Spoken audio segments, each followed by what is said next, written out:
ஒரு solid action ஃபிலிமுக்கான எல்லாமே இருக்கிற ஒரு ட்ரெய்லராக இருந்துச்சு அது.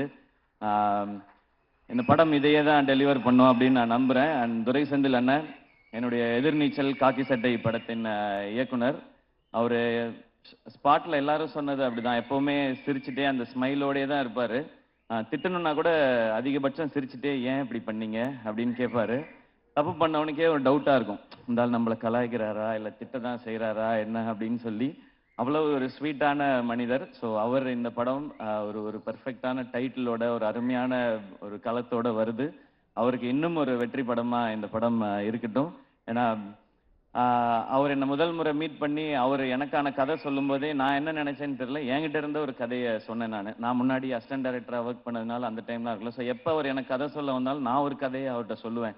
இப்படிதான் எங்களோட ரிலேஷன். அது ஏன்னு அவர்கிட்ட மட்டும்தான் நான் வேற யார்ட்டையும் அப்படி சொல்லியிருக்கேனான்றது தெரியல. அவ்வளோ ஒரு கம்ஃபர்ட் இருக்கும்.